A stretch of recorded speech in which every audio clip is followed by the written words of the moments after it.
Sobat Hantu Digital.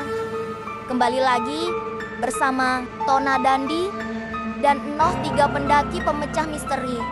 Sebelum lanjut video, jangan lupa di-subscribe dulu dong. Episode 4, Puncak Telaga Sumpah Tertinggal. Perjalanan menuju puncak Gunung Telaga Jaya membuka rahasia masa lalu yang telah dikubur oleh waktu dan oleh dosa. Tona, Dandi, dan Enoh menghadapi bukan hanya hantu gunung, tapi hantu dari dalam diri sendiri. Puncak, penyesalan, pengkhianatan, dan batas antara hidup dan mati. Jalur terlarang. Langkah mereka berat. Jalur menuju puncak kini benar-benar asing. Tidak ada jalur pendaki. Mereka menapaki lereng terjal berlumut, akar menjulur seperti tali yang hendak mencekik. Semakin tinggi, udara semakin dingin dan anehnya, tidak tipis, justru padat. Seperti menghirup kabut yang menyimpan suara.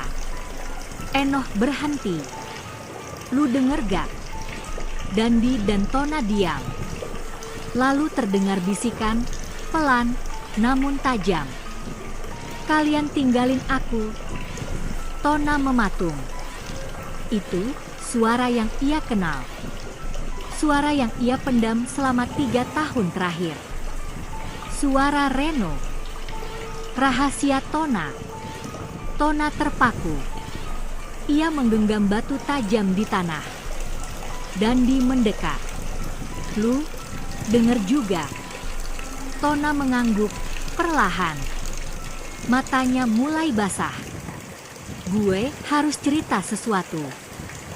Enoh dan Dandi menoleh. Tona menatap langit yang mulai muram. Reno, dia bukan hilang karena kecelakaan. Dia hilang karena gue lepas tali carabinernya waktu muncak 3 tahun lalu. Keheningan mendadak merayap. Dia panik. Kita semua panik. Gue salahin dia karena bikin kita nyasar. Dia minta tolong, dan gue, Tona, menggigil. Gue lepas tali, biar dia gak nyeret kita ke jurang. Dandi meninju pohon. Lu gila, Ton. Enoh memalingkan wajah, tapi menahan tangis. Dia jatuh, dan sejak itu, dia nunggu kalian di atas. Bisikan itu datang lagi. Tapi kali ini, bukan dari luar. Dari dalam kepala mereka. Puncak yang tidak pernah terlihat. Mereka tiba di dataran tinggi. Angin berhenti. Langit tak punya warna. Di depan mereka, sebuah danau bundar gelap, di tengahnya sebuah batu besar menjulang, mirip altar. Di atas batu itu, duduk seseorang. Reno. Ia masih muda, dengan pakaian mendaki yang sama seperti terakhir kali mereka lihat, tapi kulitnya pucat seperti mayat, matanya hitam kelam. Tona maju perlahan. Reno, gue salah. Reno tersenyum pelan. Lu tahu apa yang paling nyakitin? Bukan karena gue mati, tapi karena gue dilupakan. Lu hidup kayak gak pernah ada gue. Dandi maju, gemetar. Reno, kita gak tahu. Tona gak pernah cerita. Tapi sekarang kalian semua di sini. Jadi kita bisa muncak bareng. Untuk terakhir kali. Pendakian terakhir. Batu altar di tengah danau mulai pecah, membentuk tangga dari cahaya yang naik ke langit, ke puncak sebenarnya. Puncak yang tak pernah bisa dilihat manusia. Kalau kalian mau pulang, salah satu dari kalian harus tinggal di sini, kata Reno. Gue udah di sini, terlalu lama. Tona melangkah maju. Gue gantian. Dandi menahan. Enggak. Gue yang harusnya mati waktu itu. Reno dorong gue biar gue selamat. Enoh maju juga. Kita bisa temuin cara lain. Tapi langit bergemuruh. Waktu mereka habis. Puncak hanya akan terbuka untuk satu jiwa yang menebus.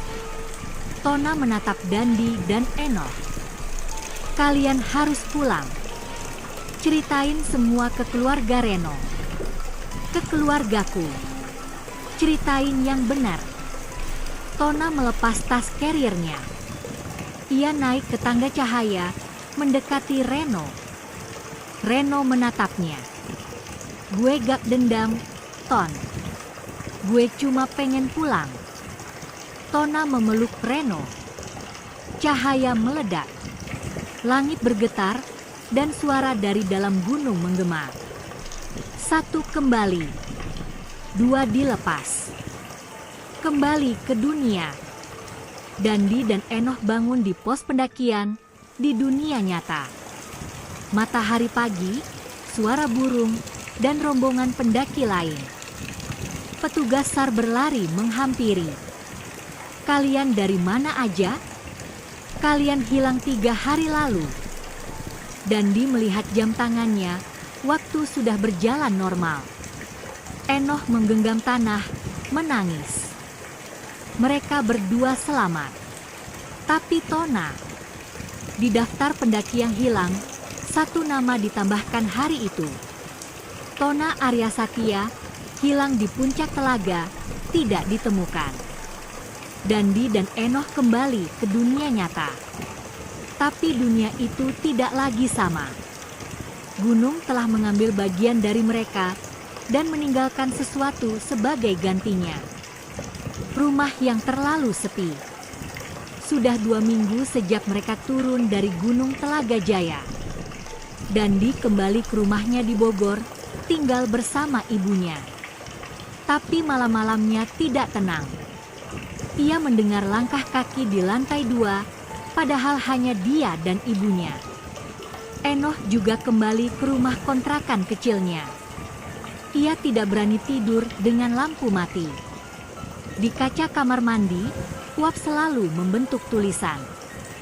Kau tidak sendirian. Pemakaman kosong. Keluarga Tona menggelar tahlilan. Enoch dan Dandi hadir.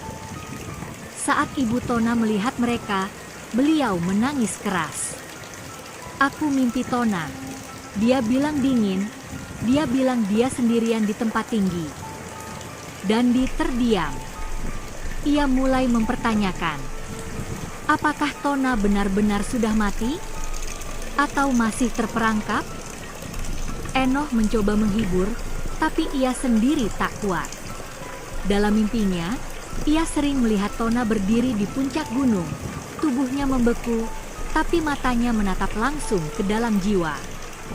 Suara dari dalam lemari. Malam hari, Dandi mendengar suara ketukan dari lemari kayu di kamarnya. Ia membuka perlahan kosong. Tapi saat ia tutup lemari itu, suara lonceng perak dari pos bayangan kembali terdengar, nyaring, tajam. Ketika ia menoleh ke tempat tidur, ada bekas tubuh terbaring, seperti seseorang baru saja bangkit dari sana. Dandi memotret dengan ponsel. Saat ia lihat hasil foto, sosok Tona berdiri di pojok ruangan. Wajahnya tak terlihat, tapi tangannya menunjuk ke arah kamera. Enoch membakar peta. Sementara itu, Enoch mulai mengalami penglihatan saat bangun tidur. Ia melihat peta gunung yang terbakar di atas meja. Tapi saat disentuh, tidak ada api. Peta itu bukan peta pendakian biasa. Ada simbol-simbol asing, tulisan dari aksara kuno. Dan di bagian puncak, tertulis dengan darah. 1 belum kembali. Jangan tutup pintu. Esoknya, Enoch mencoba membakar peta itu betulan. Api menyala besar, dan dari asapnya muncul wajah Pak Surya, penjaga pos bayangan. Kalian bawa sesuatu dari sana, bukan cuma dosa, tapi pintunya kembali terhubung. Dandi dan Enoh akhirnya bertemu kembali. Mereka membandingkan mimpi dan kejadian aneh. Ternyata ada kesamaan. Mereka berdua mendengar Tona minta pulang. Mereka berdua melihat sosok Reno mengawasi mereka dari atap. Dan keduanya merasa gunung sedang memanggil mereka kembali. "Gue pikir kita belum selesai," kata Dandi. Enoh mengangguk, wajah pucat. "Gue ngerasa Tona gak pernah benar-benar pergi." Di ponsel Dandi muncul notifikasi email tanpa pengirim. "Jika kau ingin mengakhiri semua ini, kembali ke pos bayangan. Sendirian. Langkah pertama menuju kembali." Dandi menyiapkan carrier-nya diam-diam malam itu. Ia tinggalkan catatan untuk ibunya. "Gue harus nyelamatin Tona. Maaf." Sementara Enoh terbangun di malam hari dan melihat di cermin kamarnya bayangan Tona berdiri di belakangnya. Tona berbisik, "Kau tahu jalan pulang, tapi kalian harus buka pintunya bersama."